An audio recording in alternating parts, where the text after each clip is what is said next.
Year 10 and 11, welcome to your analysis of Curley's wife's introduction in Of Mice and Men.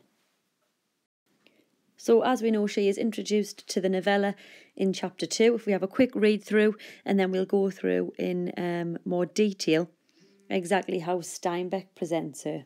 So, if we look, both men glanced up, for the rectangle of sunshine in the doorway was cut off. A girl was standing there looking in. She had full rouged lips and wide-spaced eyes, heavily made up. Her fingernails were red. Her hair hung in little rolled clusters like sausages. She wore cotton house dress and red mules, on the insteps of which were little bouquets of red ostrich feathers. "I'm looking for Curley," she said. Her voice had a nasal, brittle quality. George looked away from her and then back. "He was in here a minute ago, but he went." "Oh." She put her hands behind her back and leaned against the door frame so that her body was thrown forward. "You're the new fellas that just come, ain't you?" "Yeah." Lenny's eyes moved down over her body, and though she did not seem to be looking at Lenny, she bridled a little. She looked at her fingernails. "Sometimes Curly's in here," she explained. George said brusquely, "Well, he ain't now." "If he ain't, I guess I better look someplace else," she said playfully. Lenny watched her, fascinated. George said, "If I see him, I'll pass the word you was looking for him." She smiled archly and twitched her body. "Nobody can't blame a person for looking," she said. There were footsteps behind her going by. She turned her head. "Hi, Slim," she said. Slim's voice came through the door. "Hi, good looking. I'm trying to find Curly, Slim." "Well, you ain't trying very hard. I seen him going in your house." She was suddenly apprehensive. "Bye, boys," she called into the bunkhouse, and she hurried away. George looked around at Lenny. "Jesus, what a tramp," he said. "So that's what Curly picks for a wife." "She's purty," said Lenny defensively. "Yeah, and she's sure hiding it." Curly got his work ahead of him. Bet she'd clear out for $20. Lenny still stared at the doorway where she had been. Gosh, she was purty. He smiled admiringly. George looked quickly down at him, and then he took him by an ear and shook him. "Listen to me, you crazy bastard," he said fiercely. "Don't you even take a look at that bitch. I don't care what she says, what she does. I seen him poison before, but I never seen no piece of jailbait worse than her. You leave her be." Lenny tried to disengage his ear. "I never done nothing, George." "No, you never, but when she was standing in the doorway showing her legs, you wasn't looking the other way neither." So that'll kind of do, I suppose, for a section in terms of her introduction. What we'll do now is we will analyse it in closer detail, looking at Steinbeck's language and obviously his overall presentation of Curly's wife. So if we start where she first wanders into the room, so you've got both men glanced up, for the rectangle of sunshine in the doorway was cut off. Now, straight away, we have to analyse the text very closely. So, the rectangle of sunshine in the doorway was cut off. Now, usually, sunshine and light is synonymous with hope, and when she enters, she cuts off the sunshine immediately. Now, Steinbeck is sending a message to the reader there, a warning that she is going to ruin their hope of the American dream, their hopes of having their own ranch, their hopes of having the rabbits. So that essentially, that line is metaphorical, because it is the death of the dream, essentially, very subtly. That when she comes in, she actually brings darkness with her.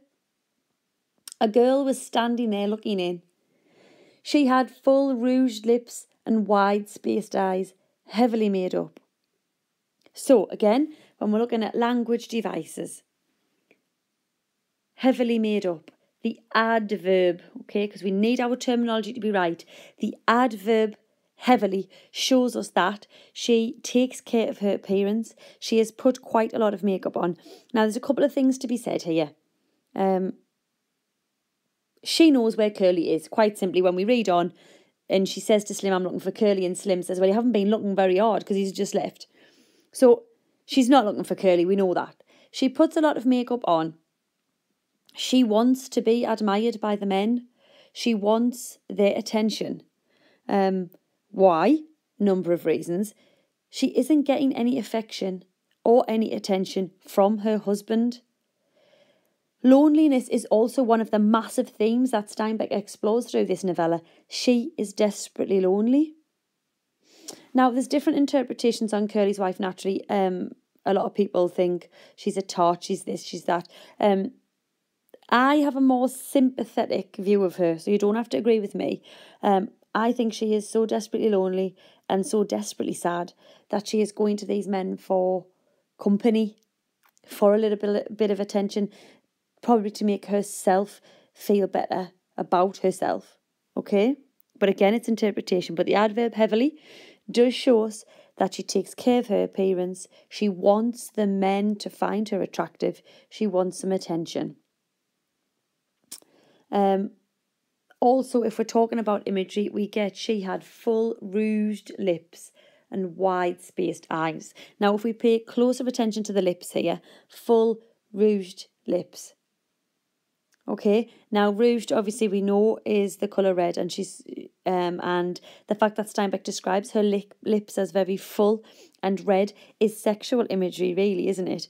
And again, it's the idea that Curley's wife, remember, has no power.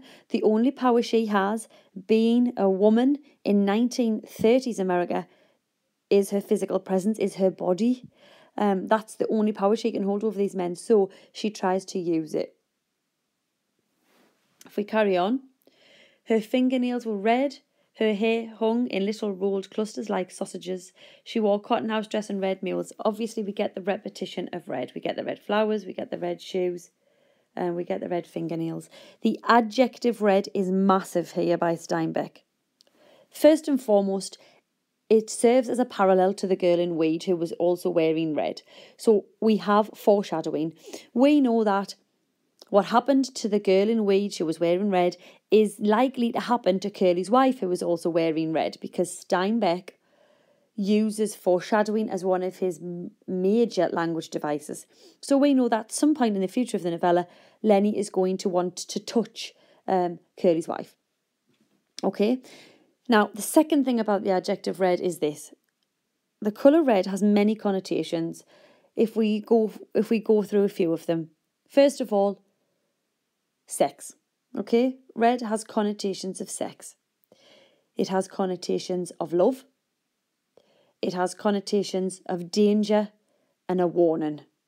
And Curley's wife embodies all of those things, unfortunately. And this is her introduction to the novella. She comes in the bunkhouse and she is described in this way once again. It is Steinbeck's use of foreshadowing. He is setting us up to realise that Curley's wife will lead to the death of the dream, the death of Lenny. Okay? As I say, red is a connotation of danger, of temptation. Lenny can't look away from her.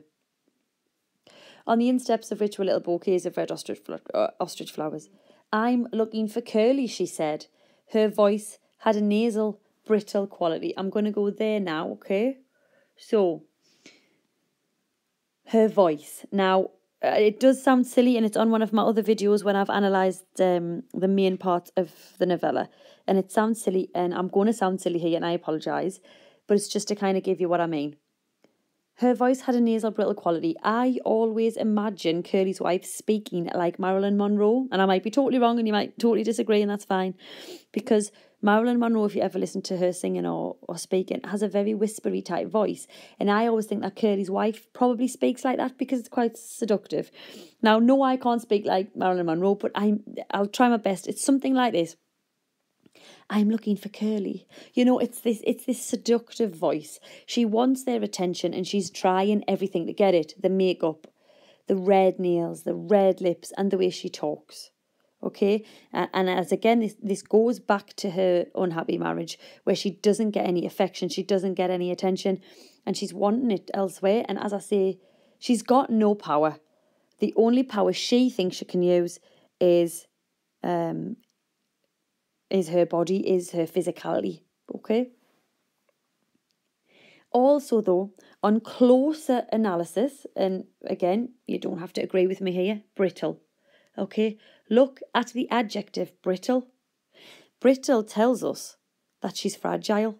If something is brittle, it is easy to break.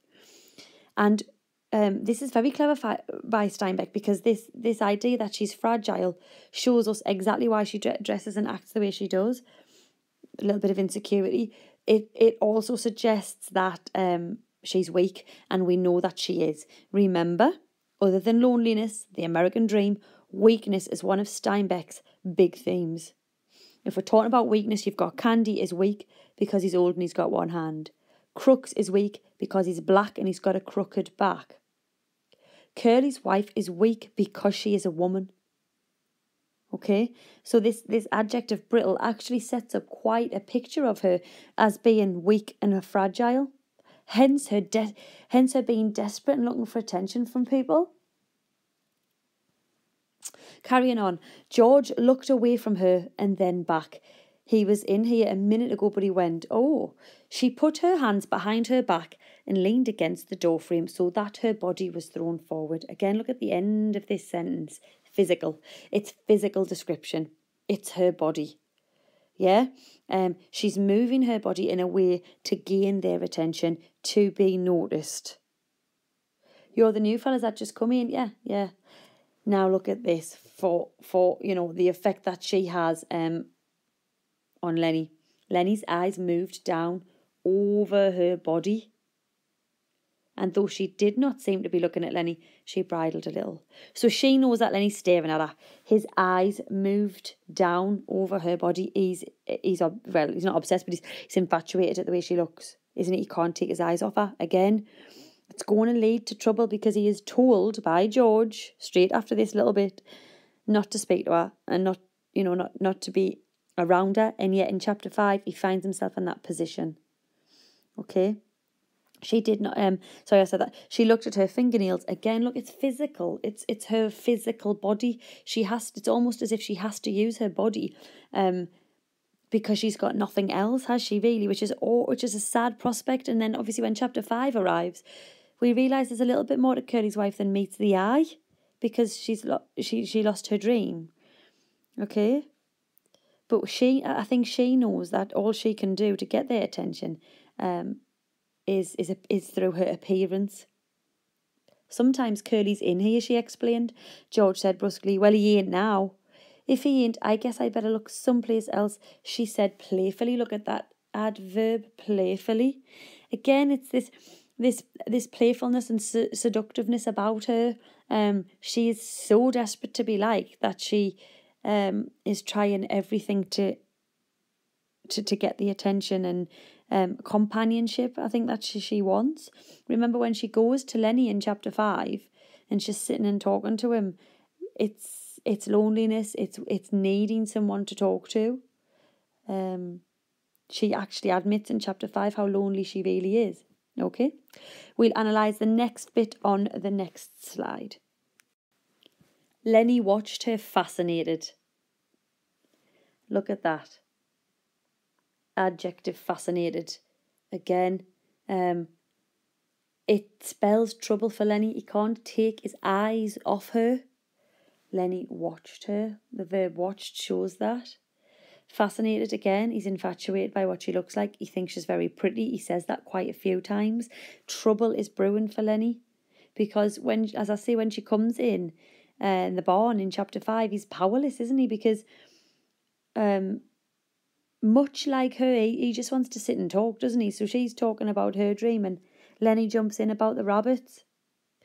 George said, if I see him, I'll pass the word you was looking for him. She smiled archly and twitched her body. Again, her physicality's being used here so she can get what she wants from the men, which is just a bit of attention.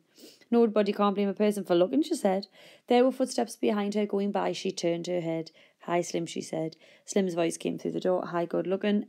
Again, we tend to trust what Slim says. So when he suggests she's good looking and we hear that Lenny thinks she's pretty, we know that actually Curly's wife is probably a very pretty woman. And therein is what I was saying earlier. That's what she uses as power. When it comes to Lenny, isn't it? And when it comes to the other men and needing attention, it's what she looks like. I think that is why Steinbeck, when he first describes her, it is her hair, her nails, her makeup, what she looks like, rather than anything about her personality, because we don't find that out till chapter 5, which is when we start to gain a lot of sympathy for her. I'm trying to find Curly, Slim. Well, you ain't trying very hard. I seen him going in your house. And I think that there just really shows the reader that Do you know what? She's probably not even looking for him. She probably doesn't really want to be around him, but she uses that excuse. So to have an excuse to go and visit the men. All right. Next sentence. She was suddenly apprehensive. Adjective apprehensive. It's as if she's been found out. The men know that Curly's just left. She's probably seen him. She's apprehensive and nervous about the fact that they're going to... It's as if she feels as if they're going to figure out what she's doing. That she's desperate for their attention. Yes, I've said that enough. Desperate for them to have a conversation with her. Desperate to be liked. Bye, boys, she called into the bunkhouse and she hurried away. Okay, so Curly's wife's first impression in the novella in chapter 2 holds... it's very cynical, isn't it, really, because she cuts off the light when she first gets there, which sends a massive warning to the reader. She's wearing red, sends a massive warning to the reader. She's dangerous. Unintentionally dangerous, remember. She doesn't realise that Lenny's going to want to touch her hair and things like that. But she is dangerous. It reminds us of the girl in Weed, where Lenny has hung on to her dress. We hear what she looks like. We hear about her makeup. Her hair is styled in like little sausages. She's went out of her way and probably spent ages to look very nice when she goes to the bunkhouse to see the men. We hear the physical movements she makes. Her body was thrown forward. She twitched her body. We're told how she speaks with a nasal, brittle quality. Remember, brittle, it's as if she's fragile, as if she's going to be broken, which essentially, I know that sounds very silly, but she is. He breaks her neck. The sentence even says in chapter 5, for Lenny had broken her neck. So, when we're talking about Curly's wife's introduction, it's a beaut of a question if you get that. And, you've got to use your terminology when analysing, because Steinbeck is very clever with his language and how he presents her. If we then go to chapter 4, so chapter 4, remember, is when Candy, Crooks and Lenny have been left, haven't they? Because all the other men have gone to the brothel and Curly's wife comes in. Now, interestingly, again, when we are talking about weakness, all of the weak characters are left. Just to reiterate, but I did say it at the beginning of the video, Curly's wife is weak because she's a woman in 1930s America.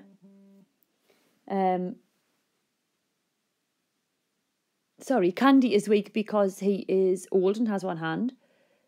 Crooks is weak because he's black and has a crooked back. And Lenny is weak, obviously, because of his mind.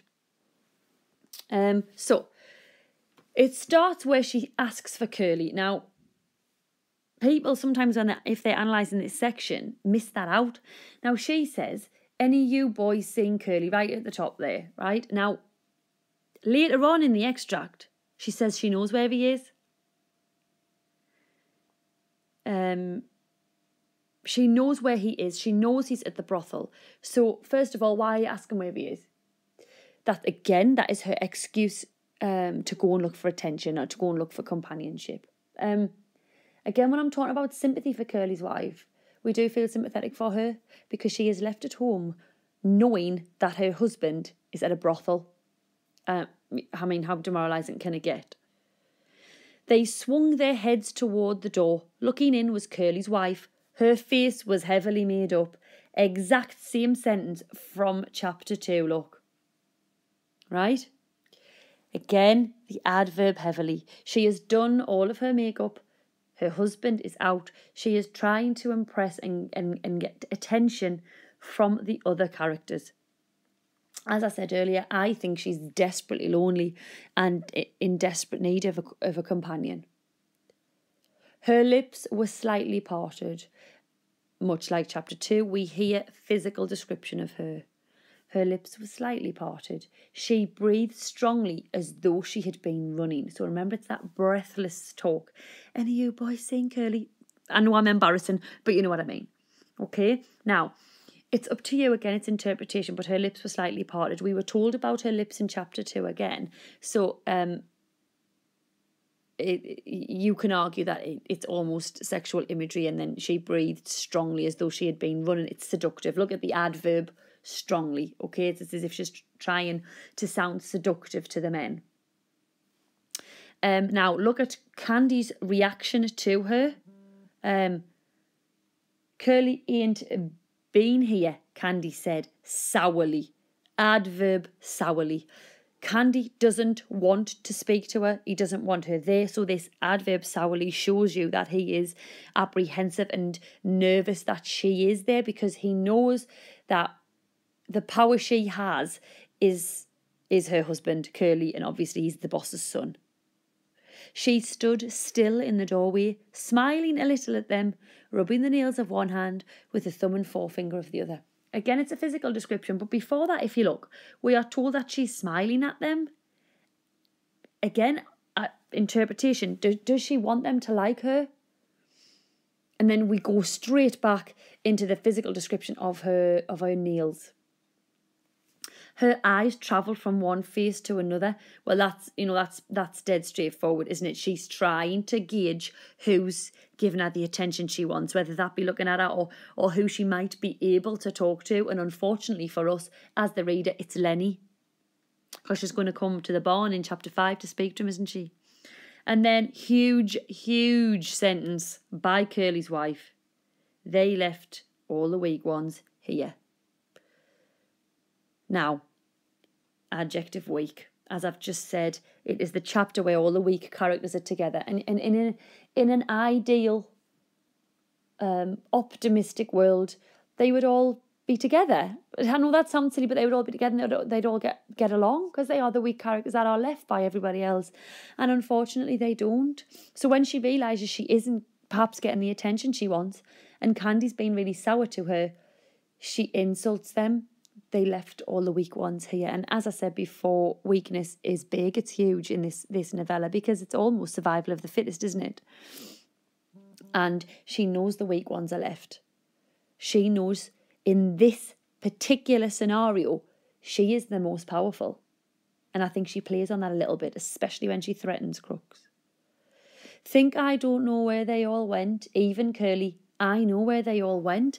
Now, as I said before, a minute ago, she was asking where he was. Now she knows where he is. I know where they all went. Well, okay. So she needed an excuse to go and visit them, which was looking for Curly, but she knows where they all are. And therein lies some of my sympathy for her. As I said earlier, she knows he's at the brothel, sleeping with prostitutes.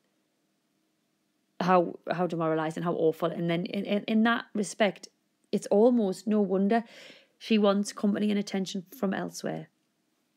And then we have again a duplicate sentence of what we had in chapter 2.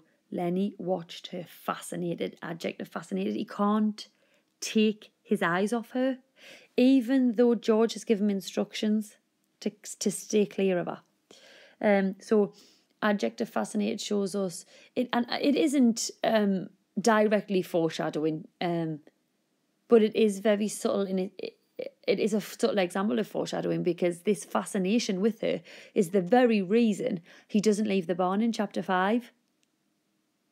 And he doesn't leave the barn, and then obviously we know what happens there. Candy and Crooks were scowling down away from her eyes. Scowling, look at that. You see, Candy and Crooks know the danger that she poses, and look at that. That verb, scowling. They are almost repulsed by her. They won't even look at her. So that reaction by Candy and Crooks actually shows that perhaps they think she is a danger, because she's a woman, because she's married to Curly. And then they question her, don't they? If you know where he is, why are you asking? She regarded them amusedly. Now here, I think this is where you lose a little bit of sympathy, because I think she starts to get a little bit nasty, doesn't she? Now look at that adverb, amusedly. It's as if she's laughing at them. Funny thing, she said, if I catch any one man and he's alone, I get along fine with him. But just let 2 of the guys get together and you won't talk. Nothing but mad. She dropped her fingers and put her hands on her hips. Now, if we look at that speech there, it always gets overlooked. That implies that when she has been talking to them one-on-one, they've been fine with her. So perhaps when they're one-on-one, she gets the companionship she's looking for. And remember, it's a one-on-one situation that leads to her death. And then once again, we return to her body, her hips, her hands, her fingers. You know what I mean? It's always physical when describing her. But in chapter 2, we may get the impression that she's a one-dimensional character because of the fact that she's described through appearance. But as the novella progresses, and we get her in chapter 4 being quite nasty to them, and in chapter 5, obviously, when we hear about her dream, she becomes three-dimensional, to me anyway. Remember, this is interpretation, because initially we had a woman who we heard was dressed up and wore makeup. Then we hear that she knows her husband goes to the brothel. Then we hear her, yes, being racist, which is awful. Then we hear that she had a dream and it was ruined, and now she's had to settle and marry Curley, and she becomes three-dimensional in my eyes, because I feel sorry for her by the end, and we realise that her death is unjust. It's not fair. She doesn't deserve to be killed in that way, purely because she's wanted attention. We carry on. You're all scared of each other. That's one. Every one of you is scared. The rest is going to get something on you. Again, as I mentioned earlier, survival of the fittest. After a pause, Crook said, maybe you better go along to your own house now. We don't want no trouble. Well, I ain't giving you no trouble. Trouble's a word that's almost synonymous with Curley's wife, isn't it? Because George already thought she was going to be trouble. Think I don't like to talk to somebody every once in a while. Think I like to stick in that house all the time. So when I was saying she's desperately lonely, there it is, okay? And she says it out loud. Think I don't like to talk to somebody every once in a while. Loneliness, one of our biggest themes. And it is her loneliness that leads to her death, because she's out there looking for someone's attention, and it's Lenny who she goes to. Candy laid the stump of his wrist on his knee and rubbed it gently with his hand. Weakness. We are told about Candy's weakness right at that moment. That is very clever in terms of structure by Steinbeck. After she has a go at Crooks, he touches the bottom of his back. We are reminded of the weakness of the characters to show us that they have no power. And they don't even have power over Curley's wife in this instance because of who she's married to. He said accusingly, you got a husband, you got no call fooling around with other guys causing trouble. The girl flared up. Look at that metaphor. So she's starting to lose her temper because they think she's after trouble, and obviously, depending on your interpretation, I'm not so sure she is. So look at that metaphor. She's angry. She's angry because she just wants someone to talk to. She wants a companion. Sure, I've got a husband. You all seen him. Swell guy, ain't he? Spends all his time seeing what he's going to do to guys. Think I'm going to stay in that 2x4 house and listen how Curley's going to do. And she carries on. She paused and her face lost its sullenness and grew interested. See what happened to Curley's hand. So she kicks off and she goes on a rant about Curley and how unhappy she is. And he's very selfish, isn't he, in this little speech? He must just talk about himself all the time and expect her to listen. And then she hones in on Lenny, obviously, and asks what's happened to the hand. There was an embarrassed silence. Candy stole a look at Lenny, then he coughed. Why, Curley got his hand caught in a machine. She laughed baloney. So, obviously, she doesn't believe the story that they're trying to tell. We're coming to an interesting sentence at the bottom. Very sad sentence, actually. If you look to the bottom of the screen there, look.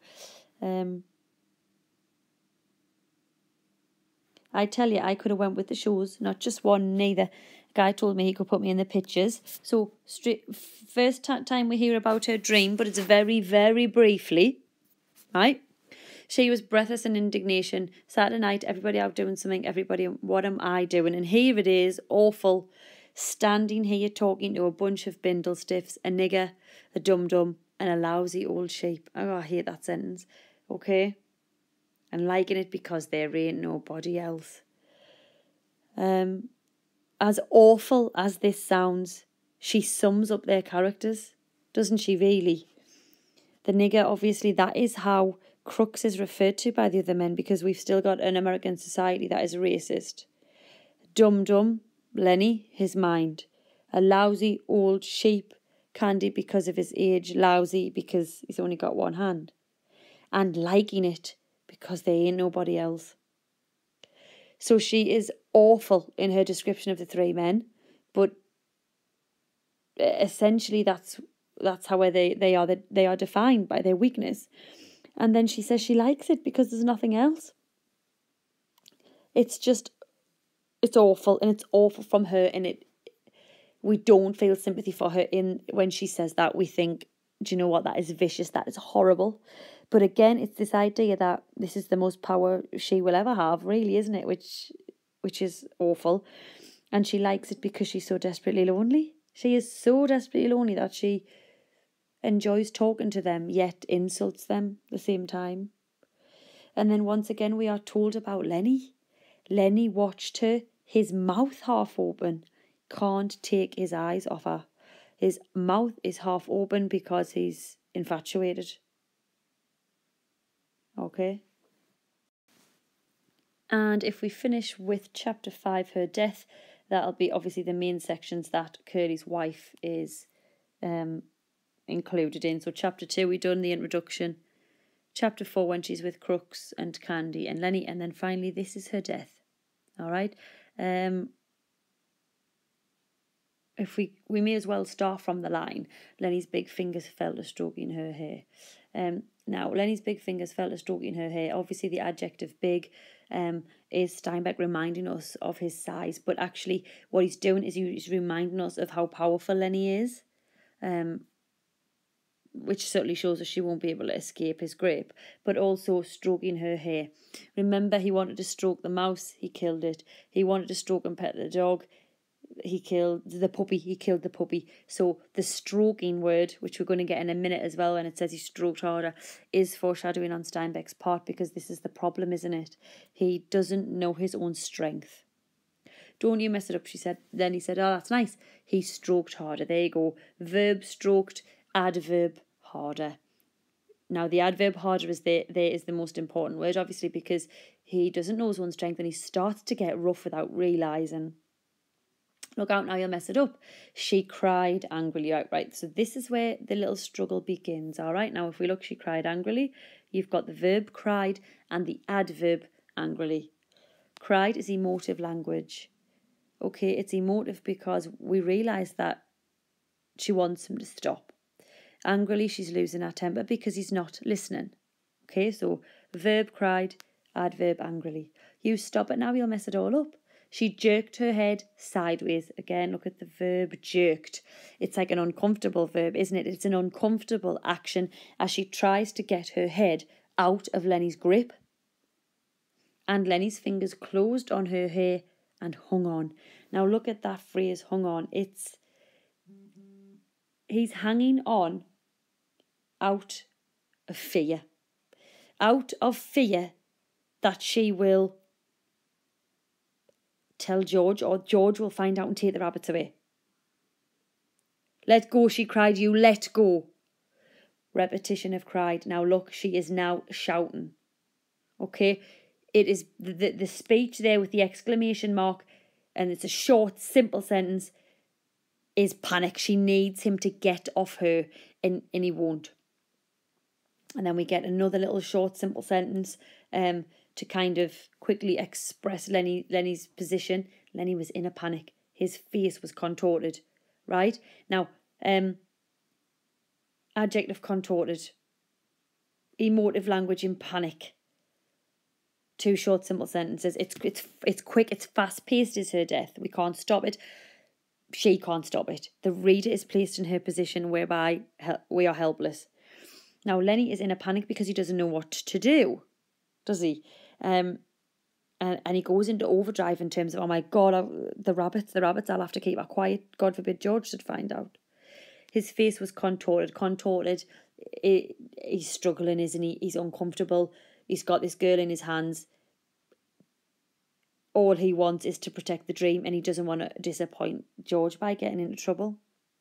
She screamed then, and Lenny's other hand closed over her mouth and nose. Again, if we just go to, simple language devices, you've got the verb screamed. So she was crying before and now she's screaming. So through verbs, Steinbeck shows you how quickly the scene is getting out of control. Please don't, he begged. Again, look at verb, begged.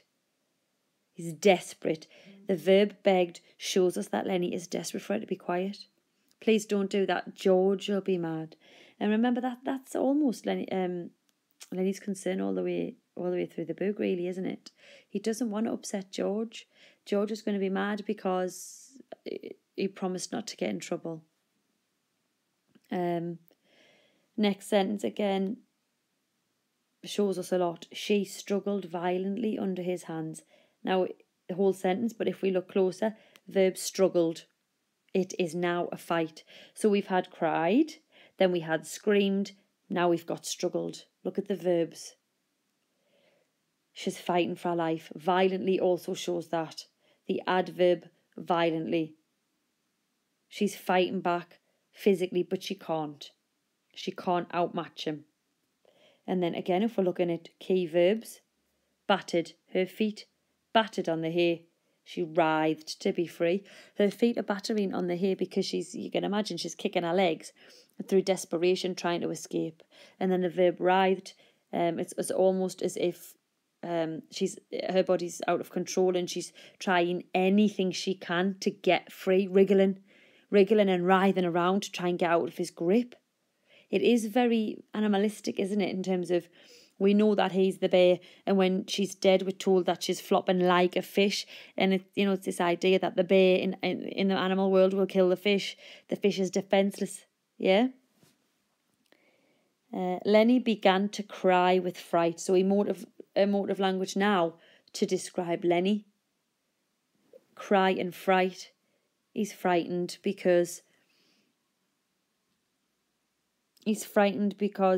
of the implications of his actions.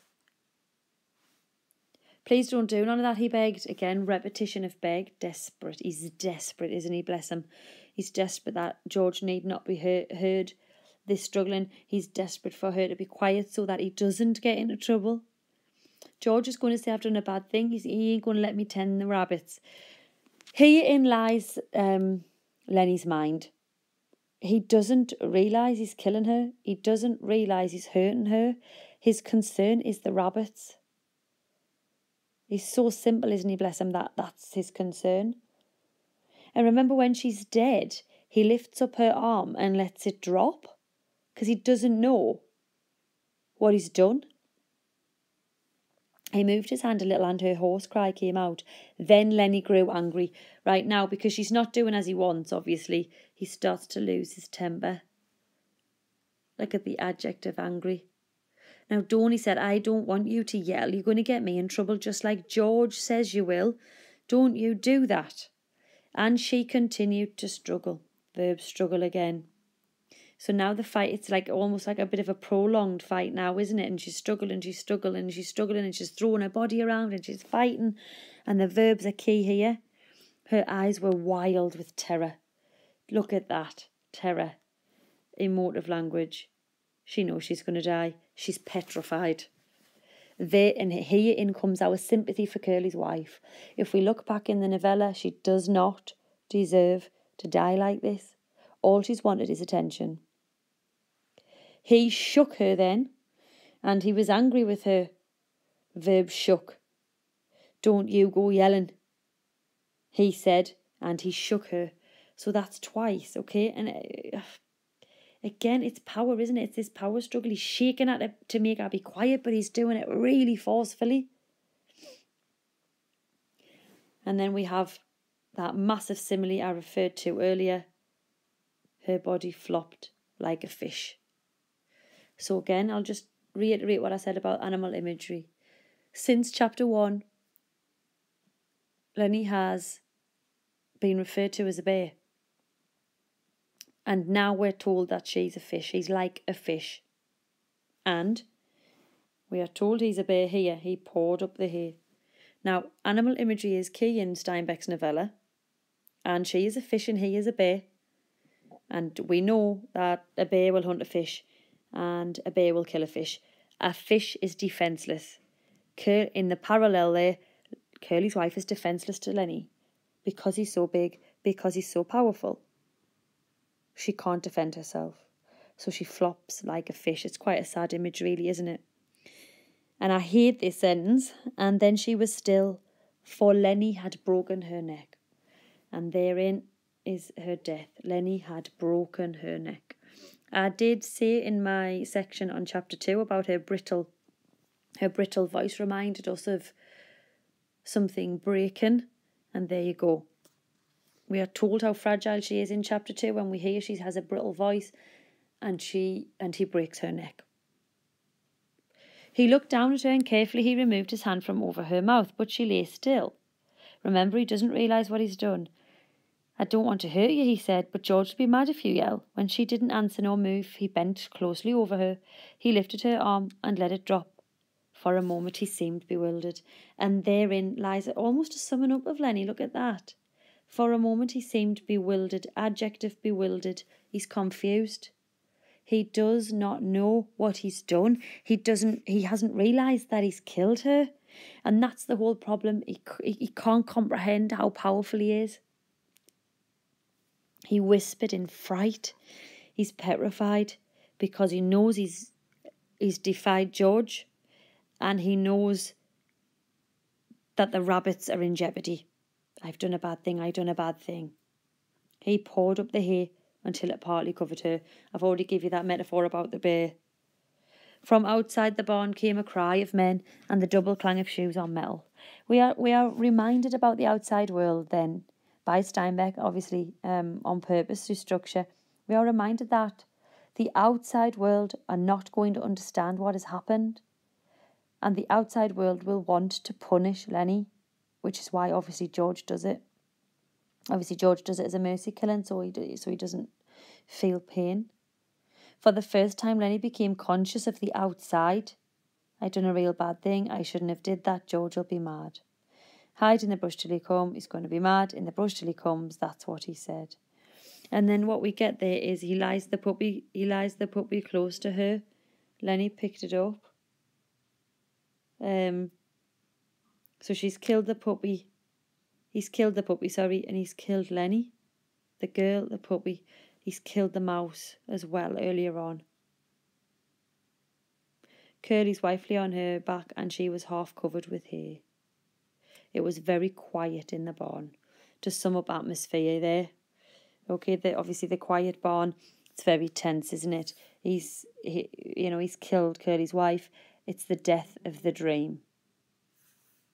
I hope this video has been useful. I do think when analysing sections like this, we need close analysis of language and the right language terminology. If you do want any more of my videos, there's another video on of Mice and Men where I analyse the main section, so not just Curly's wife. If you just type Stacey Reay into YouTube, Stacey, and Reay is Reay, and good luck in your English literature exams.